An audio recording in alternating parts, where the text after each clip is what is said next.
Terry has been in the mortgage industry for 40 plus years. During her mortgage career, she has been head of underwriting, opened, managed, and closed many wholesale mortgage offices. She's overseen all parts of wholesale business except for the back office. As head of underwriting, Terry discovered she loved working hands-on with brokers and correspondents, helping with submissions and underwriting guidelines.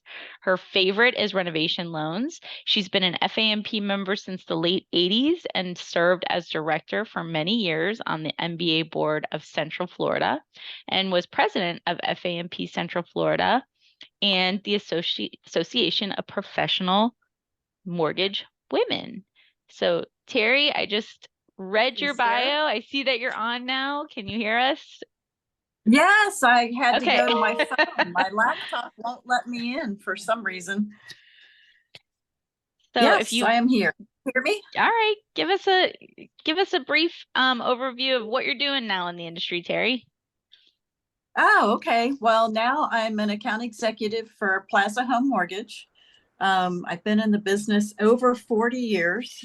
When I started, I worked in a bank and I did all of the loans for the bank, and I wanted to be a loan officer. And they told me I was a woman I would not be taken seriously. However, when they were all out playing golf, everybody came to me and I put their loans together for the board. So the customers didn't have a problem with me. I think it was the senior board that were all men back then. So we have come a long way, women. We still have a ways to go, but we're getting there. I've done just about everything in the mortgage business. I was a processor. I got promoted to regional underwriter. I was head of underwriting till the SNLs got taken over. I opened and closed many wholesale offices in Florida. I've been around long enough to see them come and go, but if you stay in the business, there's always another opportunity. The biggest thing you have to do is keep learning, keep taking classes, keep updated so you're relevant, and then people will seek you out. So I think this is a great association. We want to rise to the occasion. I know it's slow right now for the new people getting in, but this has happened many times in our industry, and the ones who can hang in there and make it through until business picks up again, they're the ones who are going to benefit. So education and helping each other is the way to go. Awesome. Thank you, Terry. All right. So if you're not connected with Terry, make sure you connect with her on LinkedIn, send her an email, say hello. We're here to connect and create relationships and support each other in this industry. So thanks so much, Terry. Thank you. All right, so now we'll shift over to Stacy Caprioli. Again, Stacy is one of our RISE founding members and is gracious enough to host our Lead and Learn today. And the topic for today is top 5 things realtors need to know about appraisals. So Stacy, take it away. Awesome. Thank you, Joni. And thank you, Terry. I love that message about constant education and growth. And that's really important right now, especially in that downturn kind of the end of the season and end of the year. So I love that messaging as we're all working together. Hello, everyone. Good morning. Just a little bit about me. I'm Stacy Caprioli. I'm the Chief Appraiser at Nationwide Appraisal Network. I am a property appraiser, a certified residential in the state of Wisconsin, as well as a licensed real estate sales agent in the state of Wisconsin. So all of you in Florida, I'm jealous of your weather right now as I'm sitting in 40 degrees. I've been in the industry for 18 plus years. I've done valuations in 35 states, and I started out with commercial, but have moved into a residential and as well been in the quality control sector, doing a lot of different things. And as I said, now I'm the chief appraiser here at NAN. So I'm excited to present to you this morning. I like to keep things light, raise your hand, shout out a question, whatever you need. And you know, if there's something that's not on any of my slides, that you have something that you're curious about from an appraiser's perspective, feel free to, you know, shout it out in the comments or wherever you need to, and we'll jump right in. So the first thing I want to touch on is market changes and how, as appraisers, we look at the market changes and how they affect us from an appraisal standpoint versus how they would affect a realtor standpoint. And you can see that as the times have changed from 2016, 2022 was actually one of our more powerful years in market changes. And we all know that was the year of kind of hit the ground running chaos. We had a lot going on in 2022. So we ended up, reducing our turn times on appraisals down to 5.1 days. As the rates have changed, sometimes that can fluctuate, but it typically should stay right around that turn time for realtors to expect with their appraisal turnaround. So you should be at about that 5-day turn. It can vary depending on what state you're in or what season you're in. That can definitely have an impact. But as appraisers, we monitor market changes very, very closely. We use local real estate websites like the National Association of Realtors to determine market trends, as well as all of our MLS trending software. Analysis must be provided from the appraiser for a specific market change, whether it be 30, 60, 90-day reporting. That can be key, especially in some of these shifting markets where we're seeing the rates rise and a little bit less of the turnaround on sales. But we as appraisers are required to present that information in a digestible manner so that the reader understands what's happening in that market. So if you do ever receive an appraisal and it's unclear about what's happening in that market, definitely question it and send it back for some clarity. The appraiser needs to analyze the changes and apply appropriate adjustments as warranted. And the comparable sales will always dictate the adjustments. So if they are utilizing dated sales or sales that are proximate to the property, that will determine some of those adjustments for market conditions. And again, you can always ask for support for any adjustments that you see in your appraisal. Never be shy about questioning any of the information that comes up.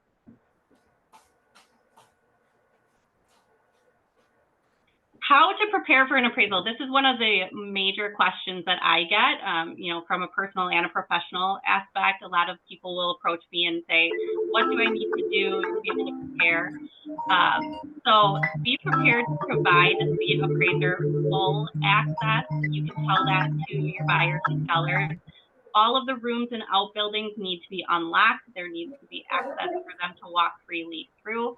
Oh, actually, no, I bought chips. Never mind. Be prepared. I'm just going to quick jump in and mute whoever has their mic on. Sorry. So I would suggest that as you are preparing for the appraisal and you're working with your buyers and sellers, make sure that they have full access. That can often prevent an appraisal from being completed in a timely manner.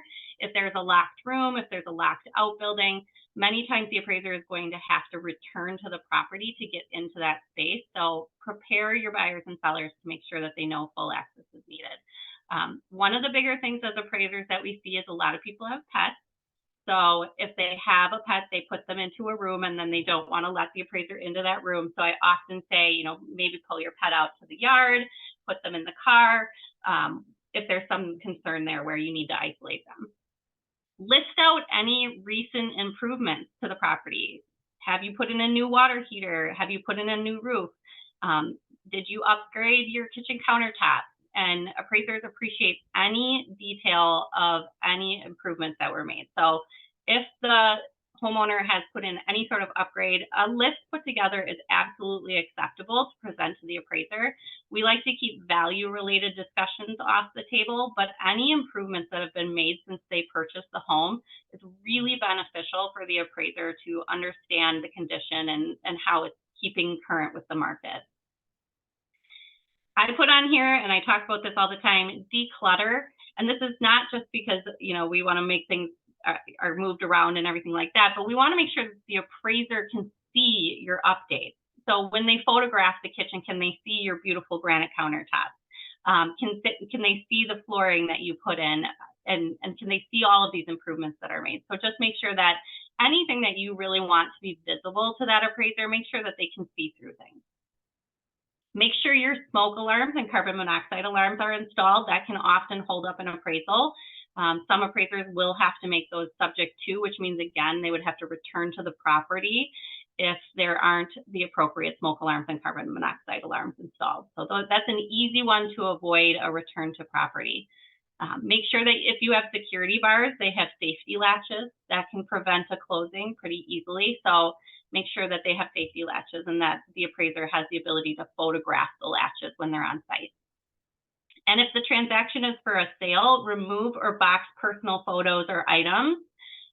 If it's a refi, I always say no worries, the appraiser will blur them out in the report. But if you have the ability to kind of remove anything out of the property that can kind of get in the way of saleability or any sort of photographs, then I would say remove or box them.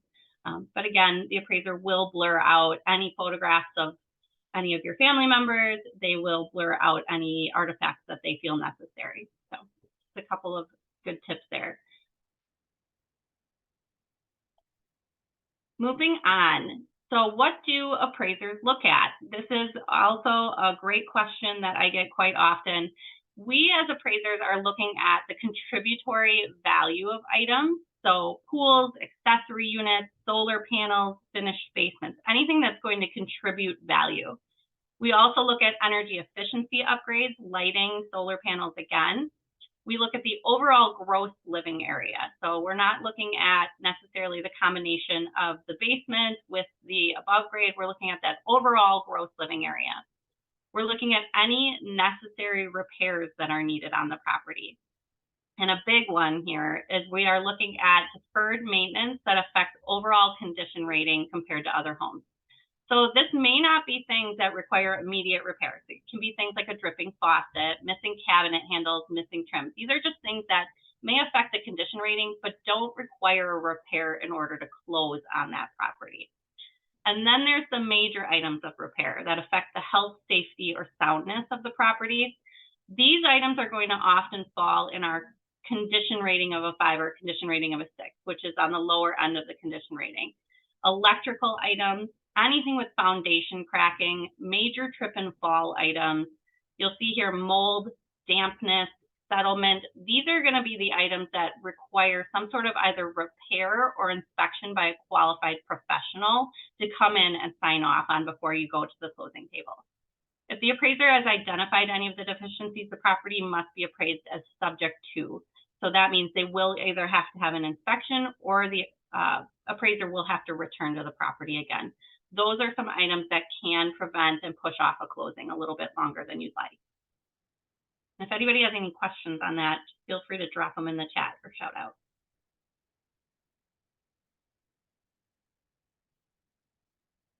Return on investment. So what is the biggest impact on value?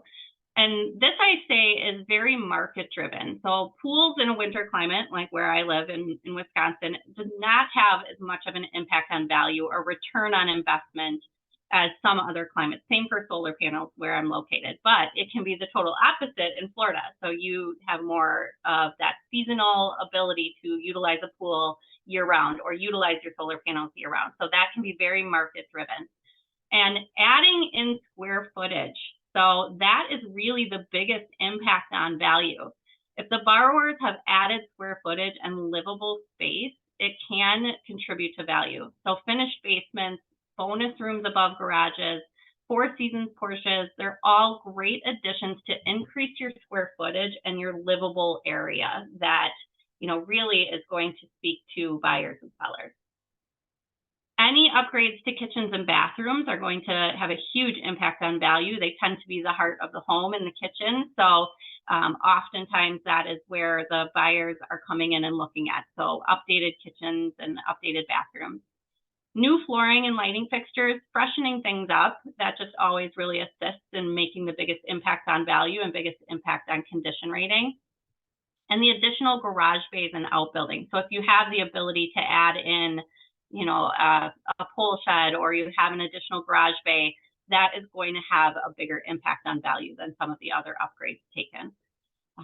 Curing functionality issues. So if you have any connecting rooms, would you be able to spend the money to separate them out? If they create kind of an odd layout where you need to have that functionality cured, that can have a huge impact on value. And build the closet. I say this quite a bit. Adding a closet to a den or an office can increase your bedroom count for comparison. It's as simple as that.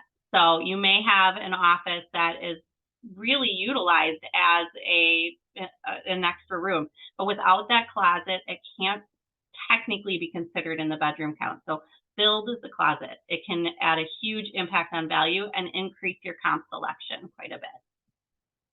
These are great points, Stacy. I see that we do have one question in the chat so far, so think might go ahead and address that now. Yep. The question is, how do appraisers feel about the realtor providing comps?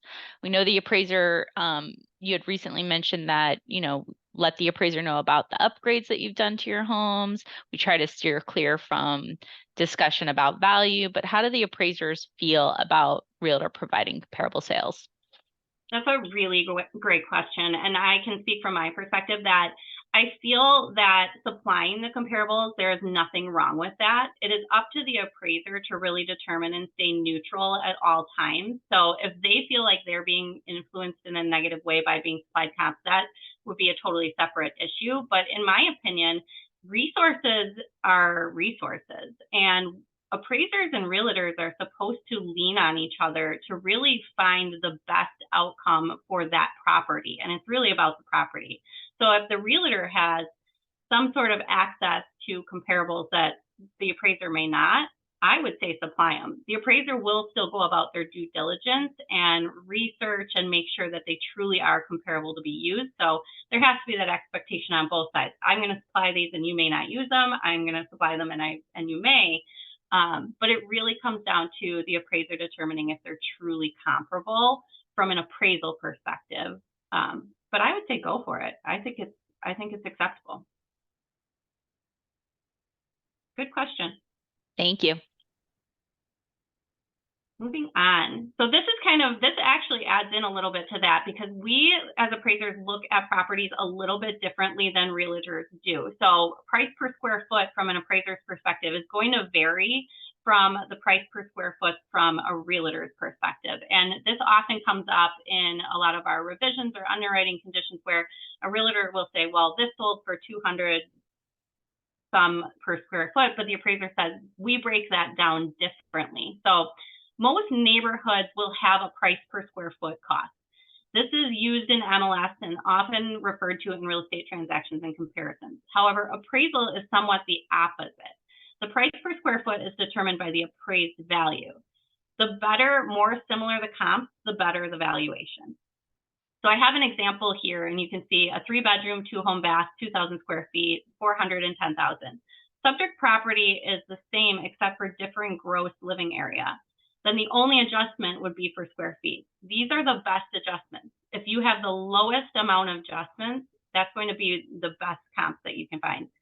But if you consider the subject has a different lot size, is located on a cul-de-sac, has a 3-car garage versus a 2, all of those factors will adjust to create value. And that is an all-encompassing value will break down into a price per square foot. So we compartmentalize into all of these different factors to create that price per square foot versus just taking the overall sale price and dividing it out by the square footage. So again, you can see there are different factors here in my little square. Heated 4 seasons porches would be included, above grade continuous space, heated and cooled. However, finished and unfinished basements are not considered in the overall price per square foot for the appraiser, and ceiling heights below 7 feet. So if you have a bonus room that only goes to about 5.5 or 6 feet, it's not going to be included into that price per square foot. So we look at it a little bit of an opposite way from the appraiser or from the realtor's perspective.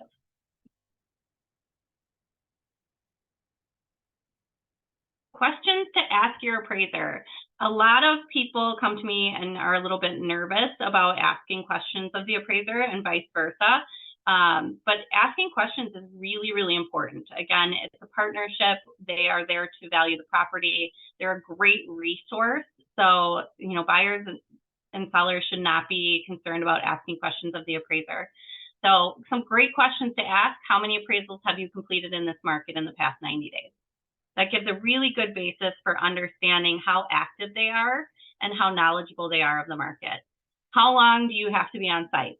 That's a really common question. A lot of people want to know because they also just want to kind of keep moving on with their day. I do tell people it typically takes about 45 minutes to an hour, depending on the size of the home, but asking the appraiser to know kind of what their process is. If you have any factors that would affect the marketability of the property, asking and saying, do you know about the new school down the street, the green space that's accessible, access to this boat landing, to make sure that that's really on their radar and that they're pulling comparables with similar features. Are you licensed or certified? That's a great question. It may not impact whether they are licensed or certified depending on the home, but you can ask based on a knowledge base and understanding where they're coming from. And do you ever use a trainee? Trainees are really great resources for the appraisers as they're trying to grow our profession. And so sometimes they can be more knowledgeable in the workflow and how they are treating the on-site inspection. So that's just a question that can come up and is a good one to ask. And again, anything that has any impact on your marketability, asking them, do you have experience with water frontage? I have a lot of large acreage on my property. So are you experienced in valuing that? Let's say you have an accessory dwelling unit.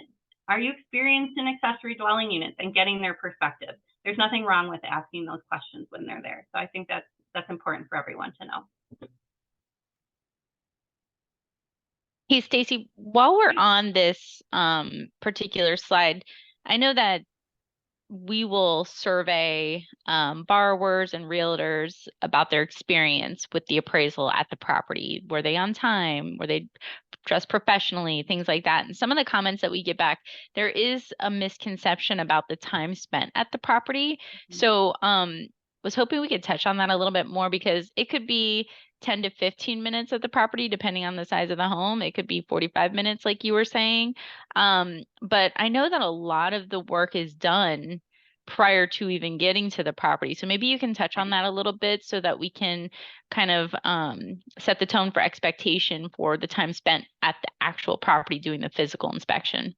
Yeah, that's a great point. So as Joni had mentioned, a lot of the prep work for the appraisal happens on the front end before they even reach the property. When the appraiser is getting that assignment, they're going straight to MLS. They're going straight to public records. They're pulling all of their data. So they're going in with a already determined kind of understanding of what that property is going to look like. And so they have knowledge of that property up front. They should already know if you have water frontage, excuse me, or if you have large acreage, or if you have any of these factors. So that can really affect the timing on site. And another thing that really comes up recently is that a lot of the appraisal, it's turning to a technology base. So some appraisers will come in and they have technology on their cell phones that can scan the property from the interior, giving kind of that full electronic floor plan. So they're not physically walking the property with a measuring wheel, and that speeds it up. It could take 15 minutes for the appraiser to scan the property versus if someone is coming in and physically measuring from the outside, that can take a little bit longer, can take about a half hour, 40 minutes. Access to every room really makes a difference. Appraisers come in, they take their photos. They already have an idea of what that property layout is from MLS. So they don't need to linger in every room. They're taking the necessary photos. They're collecting their data. They're really trained to be in and out as much as possible, least amount of impact with gathering as much amount of information as possible. So it really does depend on the size of the property. If you have a 1,000 square foot home, it may take 15 minutes. If you have a 6,000 square foot home, it may take a little bit longer depending on the different upgrades and things that need to be photographed. And I think photos are really important to be a key factor here. We have to photograph everything that we believe is marketability affecting, as well as everything required by Fannie and Freddie and the FHA and VA, whoever your lending is. And so that's really how long it will take. It's really photographing the true current condition and walking through the property. Good stuff. Thank you. What causes delays and how to prevent and prepare to avoid those delays. This is a pretty common question from realtors that I speak with, and even in my experience as a realtor, we do all of this work and we're running and we're hustling and we're getting through everything, and then our appraisal hits. And we say, well, why is it taking so long? So I like to just really discuss a couple of things that can prevent having those delays, so that you just know up front that you're going to try to get back that appraisal in that 5-6 day turnaround. Deed or title conflicts with the public records or available appraisal data. If you have a deed or title, supply it to the appraiser. That can cut down so many issues with any conflicting information with the underwriter. Any documents available can be submitted for review and distribution to the appraiser.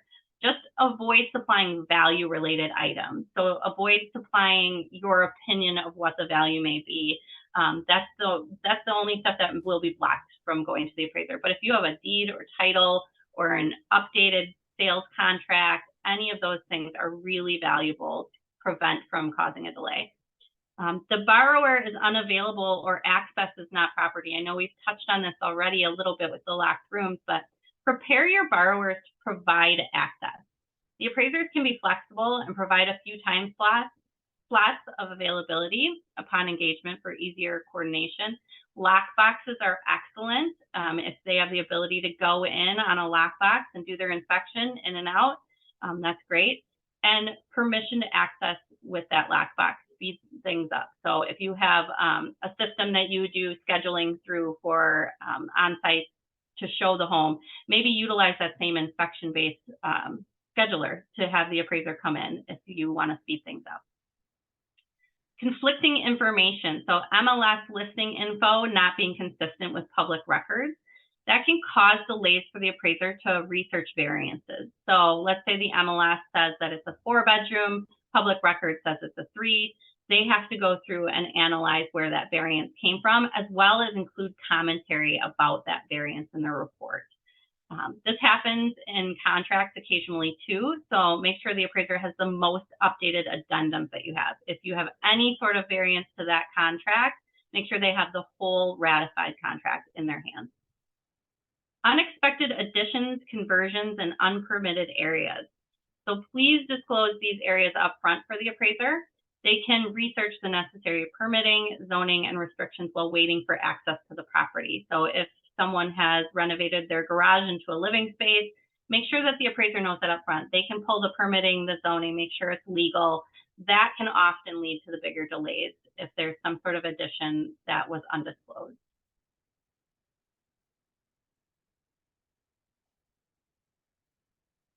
And that is it for my part of everything. If anybody has any additional questions, I see some in the chat, but I'm not sure if we answered all of them.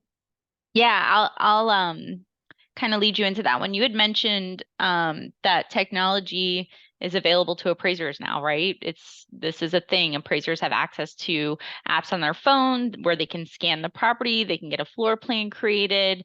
So the appraisal profession in and of itself is modernizing, as we all know. One of the questions that we had popped up here is actually about appraisal modernization, specifically about the hybrid appraisal. So what is a hybrid appraisal and what is the difference compared to a traditional appraisal?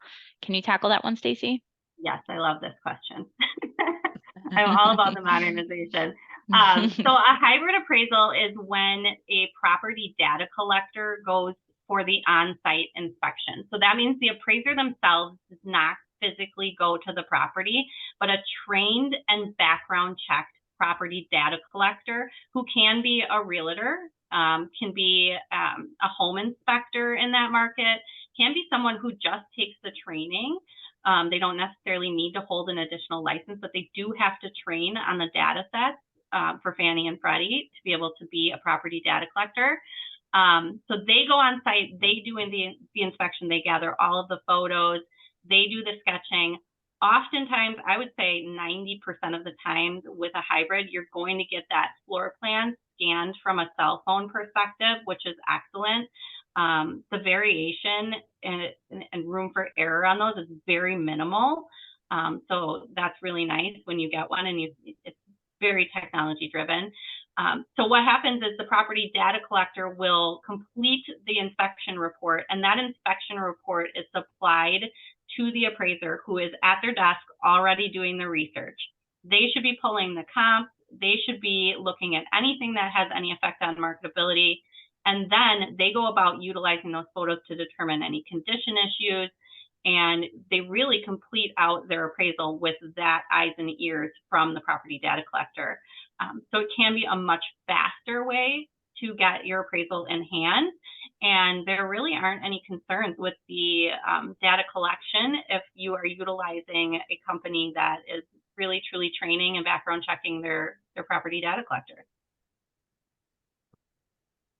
Is that the difference between certified then and licensed? Is the data appraiser collector certified, or are they also licensed?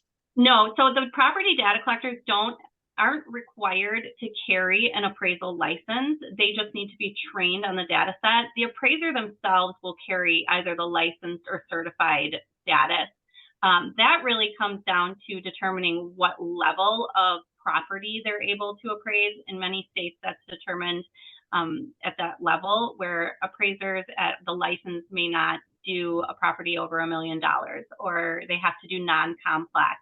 Certified residentials can then take on properties from 1 to 4 units. They can do properties over $1 million. So it really is the level of their certification. The property data collector is really separate from that. So for hybrids, it can be a certified or a license that prepares the true report and signs it off. Do you, Dion? I'm sorry. I'm sorry. In your opinion, Stacy, do you, we all know VA appraisers have to go through the VA system. Do you ever see that coming under the umbrella of the AMCs at one point in time, or is that something that I'm sure obviously it's going to be a decision of the VA, but any discussions out there about that? I think that's a great question. And I think that right now we're seeing a lot of development and movement from the FHA. And so I think that's going to have an impact on where the VA starts to turn, and whether they'll allow kind of the AMCs to take a little bit more of a playing factor there. But I always say in this industry, we run, but we also crawl, where we are modernizing and we are moving, but everything takes time. I would say that that would probably be something that might come out a little bit more forward as we get through the FHA kind of releasing out some of these new UAD, getting a little bit more aligned with the GSEs, and then the VA may follow suit. But really there isn't anything upfront kind of pointing them in that direction right now. All right, thank you. Yeah, great question. Dion, I see you have your hand raised there.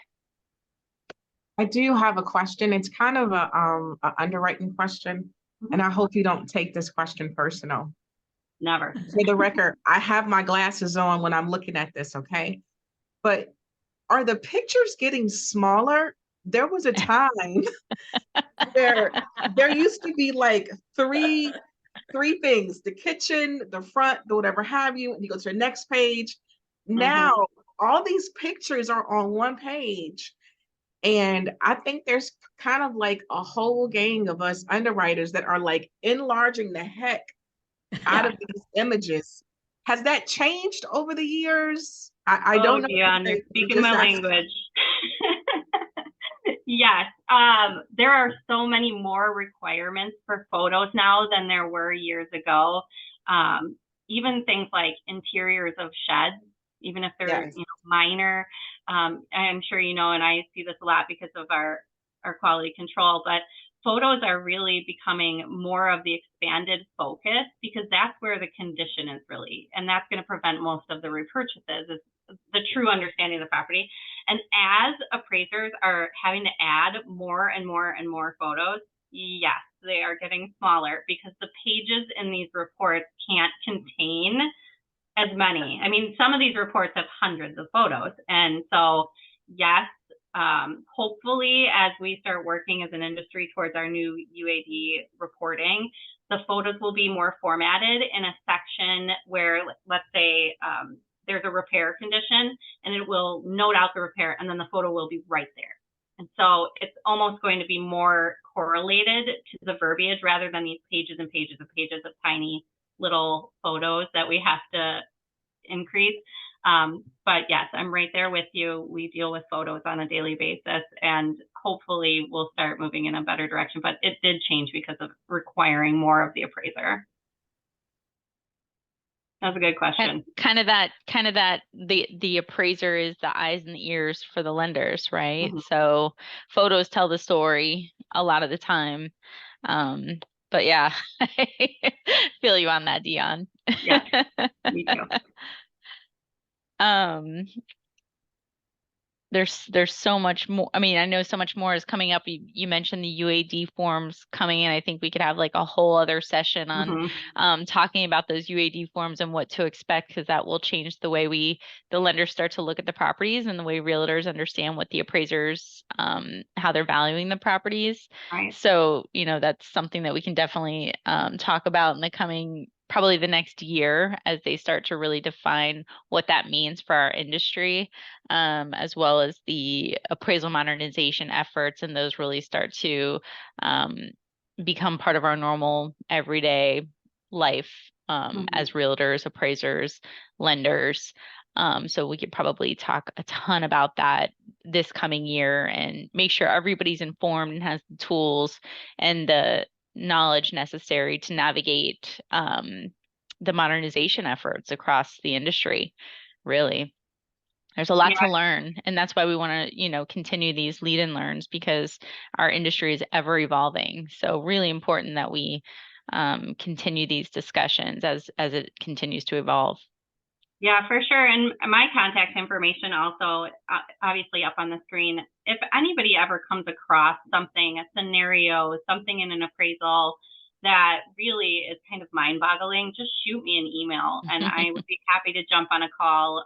Joni knows this about me. I like picking up the nitty-gritty files and analyzing. So if there's ever any question about a space in a property maybe that you're selling, that you're unsure if it's going to be included in the gross living area, you're unsure if the appraiser is going to look at it from a marketability standpoint, shoot me a message and we can definitely work that out. Yeah, and if you guys are on LinkedIn, definitely connect with Stacy. She posts a ton of video content that is really relevant. It's called Ask Nan, and she posts pretty much at least one video per week where she answers the top question of the week from either realtors or lender partners or even appraisers. And they're 15, 20, 25-second videos that you can just grab these little nuggets of information and have a better understanding of the appraisal overall. So make sure to connect with her on LinkedIn, because it's all there. And they're just a really great way to learn about appraisals and the nuances that sometimes can hold us up in the process. We did post again on this slide the QR code for our guests that aren't yet members of FAMP and are looking to join. We'd love to have you. Again, that membership is discounted for our realtor affiliates at $49. The QR code will take you right to the registration page. And if you'd like more information about Rise, we have our webpage right there. You can also email rise@ourfamp.org. We have lots of stuff coming up on the calendar. We have a mentorship program that we're kicking off at the beginning of next year in January. If you know of anybody that is new to the industry that would benefit as a mentee, there's a registration form right on the Rise website. We'd love to have them. We're also looking for mentors. We have our next Rise general session meeting scheduled for next month, as well as the lead and learn for December is getting on the calendar as well. So more information will be coming out with that.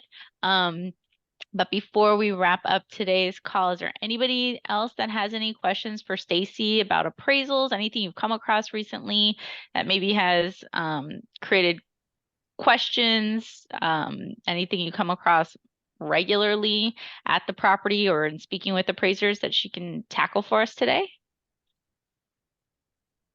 I have a question. It's more of a question geared to Rise as far as, female leaders and so forth. But Stacy, do you happen to know from a national level how many appraisers are female and male? Do you know that percentage? Just out of curiosity, it just came up in my little pea brain here. That's a really great question. Yeah, so we are right around the 30% mark for women in the appraisal industry.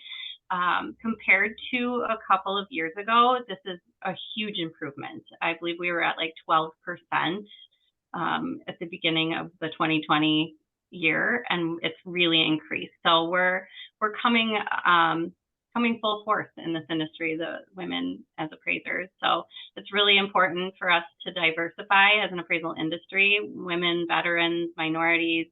It's really important for me as a woman leader is to kind of facilitate that, but we're getting there. We're at about 30%.